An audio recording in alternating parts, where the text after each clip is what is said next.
Hello you guys, welcome to the second part of the webinar. This webinar happened on the 30th of July 2020. If you haven't seen already part 1, please check the links below. Our second speaker of today will be Dr. Sebastian Banescu. He's a senior research engineer at cont'd, a crypto-native startup based in San Francisco that provides world-class blockchain services for top security. Enjoy. So hello everyone, my name is Sebastian. I'm going to present the project that we wrapped up earlier this year, which was using blockchain technology to increase government transparency in the public procurement process. And the goal was to reduce corruption. So it's very related to the previous talk by Nicholas. This was joint work with several smart people from different places in the world. The project lead was Ashley Lanquist from the World Economic Forum. And we had lawyers from Rachel Davidson-Raycraft from the School of Law in the University of Virginia. We had a technical team on site from the University of Columbia. And we also had crypto experts from the University of California at Berkeley. So what the problem that we aimed to solve was corruption, specifically in the public procurement process. And the reason why we tried that is that corruption over there is quite staggering, because 57% of bribery cases are involving obtaining a public procurement contract. Annually, $9.5 trillion US dollars are spent by governments on procurement contracts. And 20 to 25% of these are lost to corruption, according to the OECD. For Colombia, where we aimed to launch this project, 17 billion US dollars are annually lost due to corruption, and that amounts to 5.3% of the country's GDP. So now it's time for the first poll, just to see if you're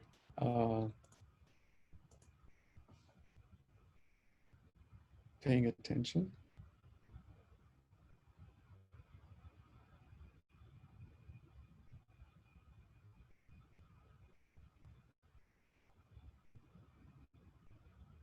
So this information is just something I mentioned on the previous slide.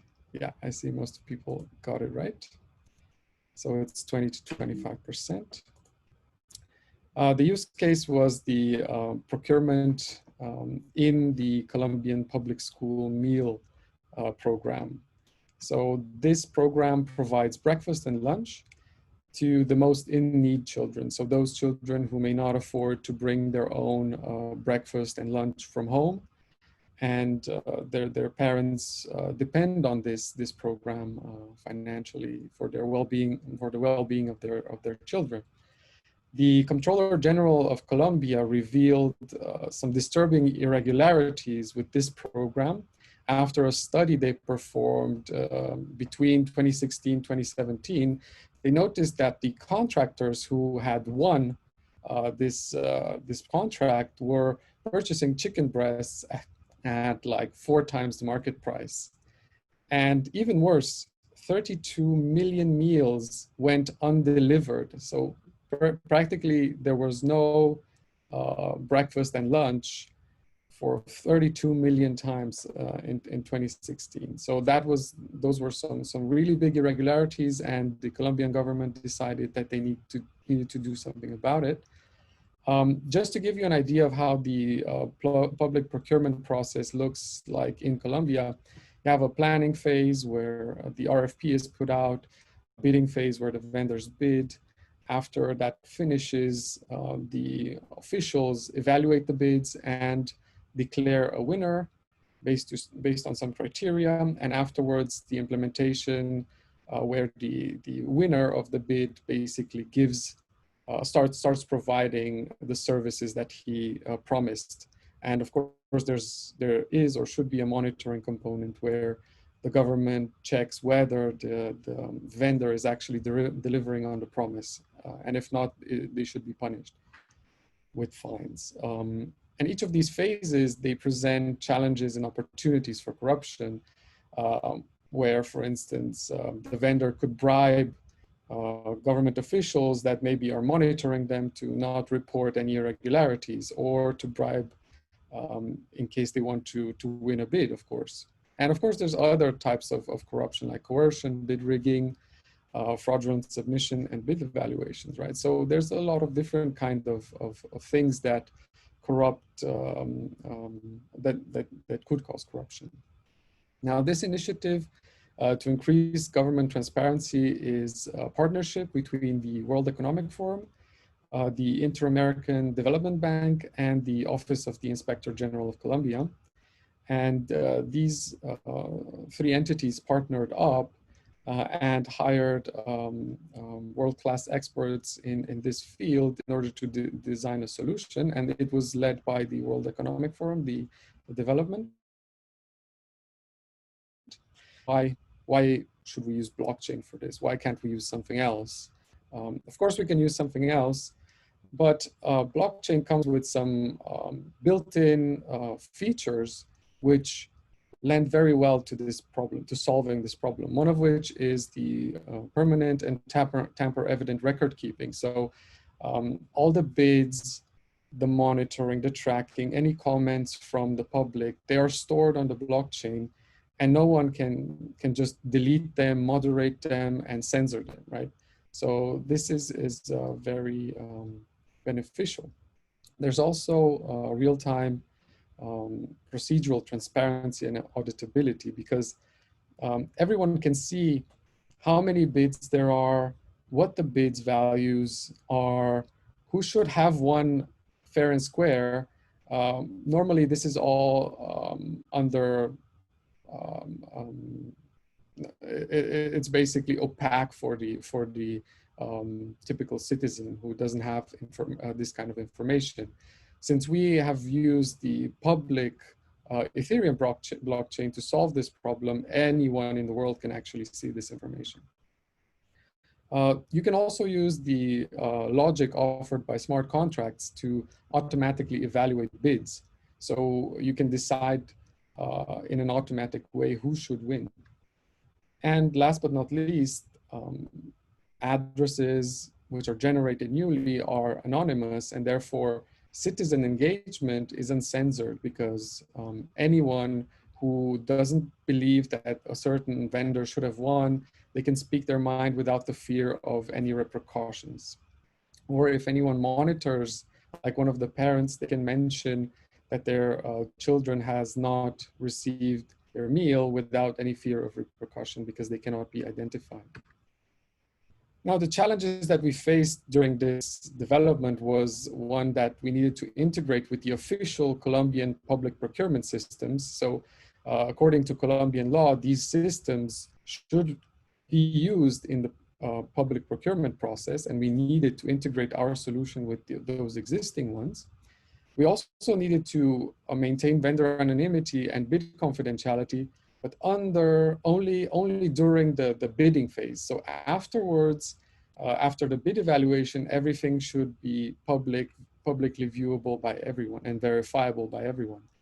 And the third challenge was that we needed unrestricted civic participation during the bid evaluation, implementation, and monitoring. That meant that we don't need to restrict bidders or civic participations from commenting with the burden of asking them to procure cryptocurrencies. So we developed something that would allow them to place comments on the blockchain without having any cryptocurrency.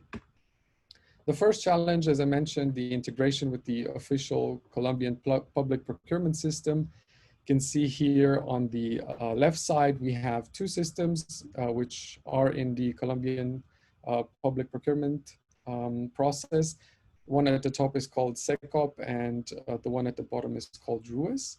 These are in use, they have been in use for several years, and everyone who uses, who makes an auction and for a public procurement contract, they need to use these. So we basically did not replace, or we were not claiming that we replaced them. we basically increased their transparency with our system, which is shown here in the middle. It has a client side, an API, and a web application, and it communicates with the Ethereum blockchain and the interplanetary file system shown here on the right side through different interfaces. So going to the second challenge, which I mentioned, was vendor anonymity and bid confidentiality. This is needed to avoid price collusion between vendors. So if vendors see the prices, they could decide, hey, let's bid lower. If they know each other, they can talk offline and then place lower bids, which are not competitive. So the requirement here was that no publicly known link between the Ethereum bidding address and the vendor should exist.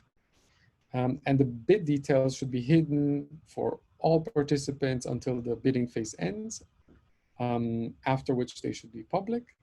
And vendors or anyone else with that regard, so no public official should be able to change the bid details once they are submitted by the vendor. And the bidders and the tenders should not know who placed the bid until the bidding phase ends. So these are some very strict requirements. And this is how we sort of solve them. We have the vendor shown here on the left side in the green shirt. And the vendor generates a new Ethereum address used for bid placing. They also generate a new symmetric key. And they use this symmetric key to encrypt their clear text bid. So everything related to how much they offer as a price, their public information as their company name, address, and so on. And they submit the ciphertext of this bid. They store it on the IPFS, the interplanetary file system used to store both data.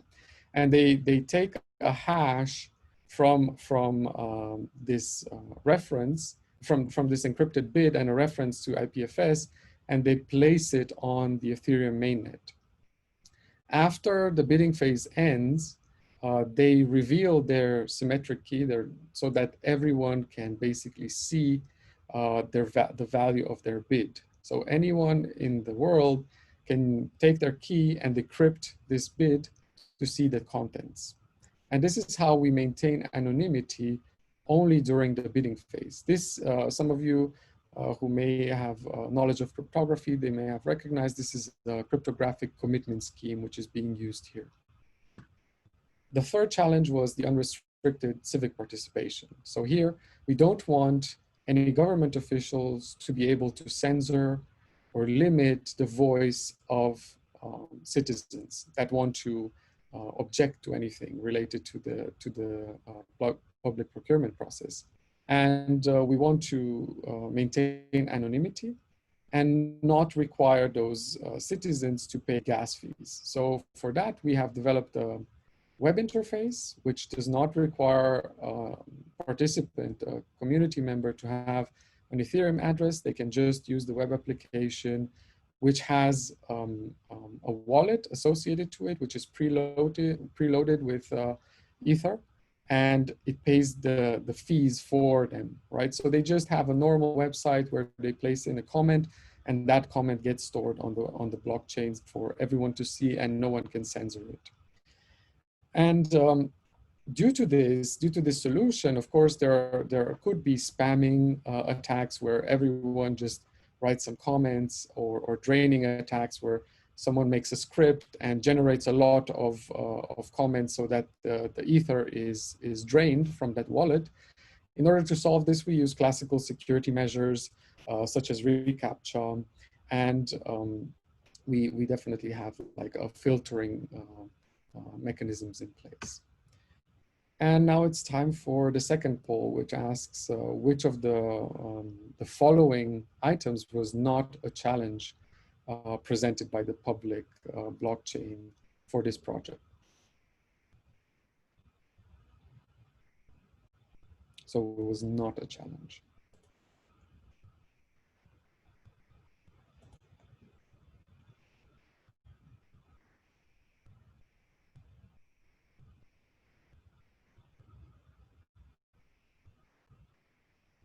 Right.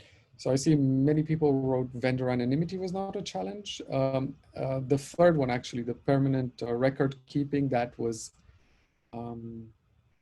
not a challenge because Ethereum offers that out of the box. The other three, they were definitely challenges.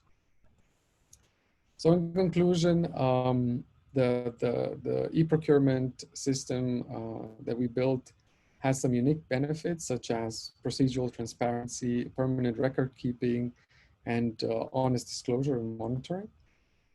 And challenges that we were faced with was vendor anonymity, gas costs, so requiring participants to obtain cryptocurrency, and scalability in case there were too many participants that wanted to comment and to participate. The key solutions to resolving those challenges was the use of a cryptographic commitment scheme and the use of gasless clients that allow users to interact with the public Ethereum blockchain without needing to purchase Ether to pay for transaction fees. And of course, the other key aspect, which was challenging more from a process perspective than a technical perspective, was the integration with the official Colombian procurement system. That's it from my side. Thank you very much for your attention. If you have any questions, shoot. You can find by email, Telegram, or Twitter. Well, thank you very much. That was very interesting. We do have one question that we asked previously, Sebastian. So how do you handle the attainment of cryptocurrency by the hidden ID accounts for the purpose of paying transaction fees?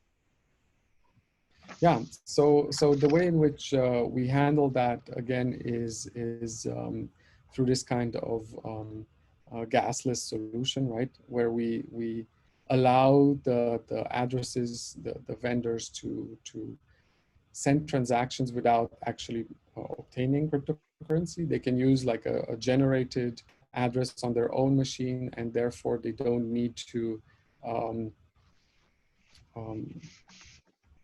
disclose this address to us, right?